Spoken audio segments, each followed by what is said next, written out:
So now we're on to delay. And delay that's exactly what it means. You're trying to delay whatever individual is trying to come in and do harm to you or get into your premises. And so by delaying, you're buying yourself time. It's all about time.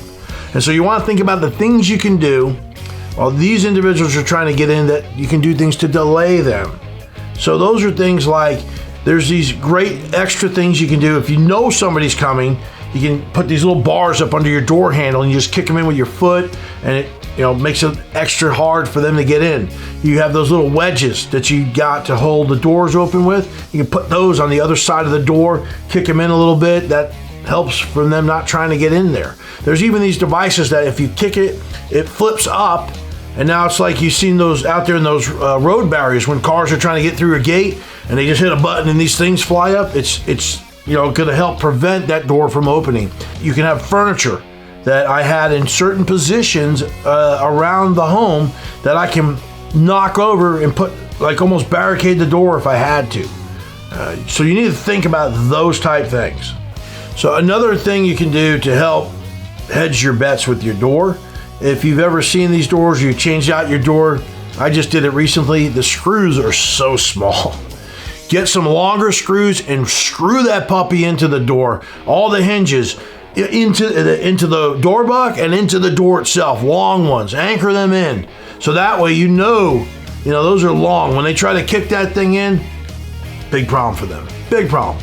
All your windows, there's this 3M filament that you can put on the window. It's almost like it goes on like tint, and you mount it on there. And once it's on there, they have to literally break the whole window. It's like, when you see a windshield, it kind of falls all together. That's definitely going to delay them. So it may be kind of expensive, so maybe you just get enough to put it on areas that are vulnerable. Remember I talked about the windows outside where a criminal or burglar could step up on, like on an air conditioning unit or something, and get in there easier. Maybe on your front door, like I talked about that door I have, but there's some side windows. So I have this stuff on the side window. You're just making a freaking immense problem for them to have to deal with to try and get to you. Buying yourself time. So we've talked about the outer rim of the house to delay. Now it's the inside of the house. What happens? Every house is laid out differently. Maybe you have an entry point where they come in through the front door and you have other rooms and they all have doors. Maybe you set all those doors up with additional locks. So basically, if you know someone's coming in, you just shut all those doors and you lock them in some fashion. And that keeps people from getting to you if you're in that room, or if they're all adjoining. You make it more difficult for them. Maybe a lot of hallways I've seen have interior doors, and you lock them as you're moving about. You're going to want to have a safe room somewhere. Now, you might not necessarily be able to afford a major safe room. If you can, great. You may have some area in the basement that you're going to designate as your safe room. Maybe another room inside the house. That room, it doesn't cost a lot, but you do what you can to make that the safe room, and that's the last spot where you're going to round everybody up and get ready to move into the next D. You can put deadbolts in there. You can put bars. Again, you can move a nice big Cheshire drawer or a wardrobe or an armoire and push it up against the door, and then have another dresser up against it. So you're barricading yourself in. I don't like to give up all the dressers because I like to I have very heavy wood furniture. So most of it's made out of like heavy oak or something like that.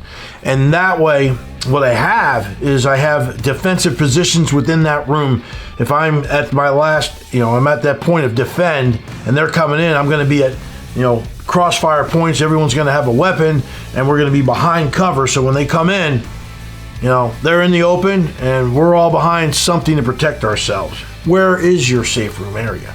And when you choose this spot, if you choose an upstairs room or one on the first floor, or you have a basement one, what is your exit plan? I mean, if you have to bail out, like we talked about, there's 5 Ds and there's that 6D ditch, try to escape.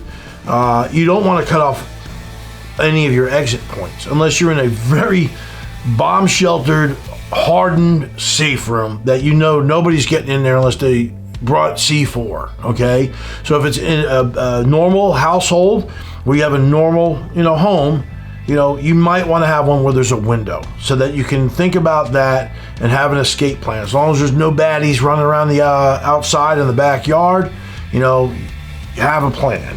Everything's about planning and being smart. You don't want to cut off, your only exit. So think about that. Maybe, in some cases, maybe you don't have a choice. Maybe the only room you have has no windows.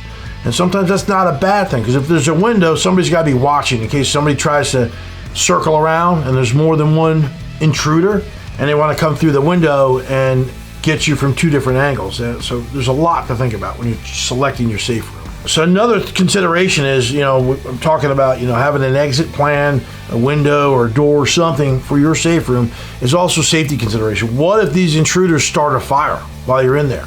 You don't have any way to get out, you're trapped. So these are things, think of every contingency. We'll talk more later about, things you need to consider about having to get yourself out of there.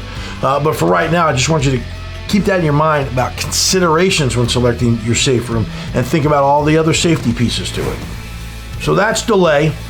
And remember, it's all about buying yourself time. Whatever you can do to delay the intruder, the assailants, from getting to you and to where you're trying to get to. So if you're trying to get to your safe room, or you've already decided it's not a good idea to stick around and you're executing right down to your escape plan, but the point is, it's about delaying, buying yourself time, whatever it takes to do that.